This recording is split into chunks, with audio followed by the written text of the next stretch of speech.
When price does come into a supply zone and tries to push price down, so you see the aggressive selling actually fail, this is an indication that this is now what we call a supply to demand flip zone, because you're seeing those interactions, you're seeing those aggressive sellers actually fail in the market, which is one of the most important things to understand. Now from here, another thing I want people to really understand and depict from this is a couple of things, right? So when price comes to retest this demand zone over here, this new key level, which we're now looking for demand, what I want people to understand is that as price comes into this demand, we see the exact same thing where the majority of the volume is down here, and the majority of it corresponds to a negative delta. So a negative delta again represents aggressive selling, and notice how the aggressive selling is eventually overtaken by the aggressive buying. And when I spoke about finished versus unfinished auction, this is what I'm talking about.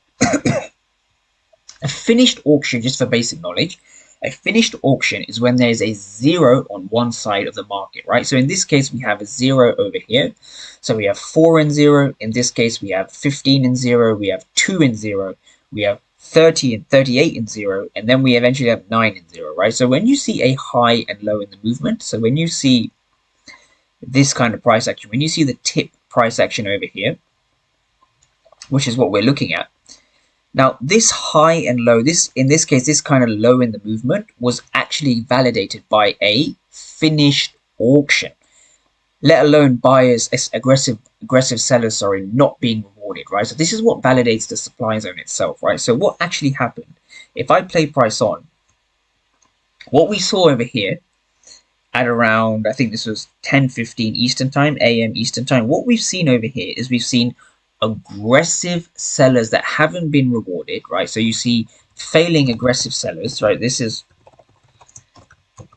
failing aggressive sellers, hence why we see a negative delta, and we see a finished auction, right? So the way you want to look at a finished auction, so this is a finished auction, and the way you want to understand a finished auction is that buyers and sellers have kind of agreed to, you can essentially see it as an argument that's kind of ended, right? Think of it as an argument or an auction between buyers and sellers.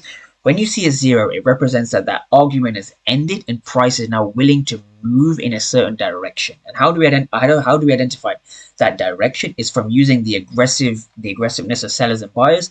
Understand aggressive sellers have not been rewarded, and this is where passive buyers step in, right? So when you see aggressive sellers in this case, right? When you see aggressive sellers try to push price down and fail, the passive buyers are coming into this region, this same key level, and driving price higher, right? So this is where the passive buyers step in, right? And understanding that there's a lack of activity at this level, there's a lack of selling that's being rewarded despite their aggressiveness, right? So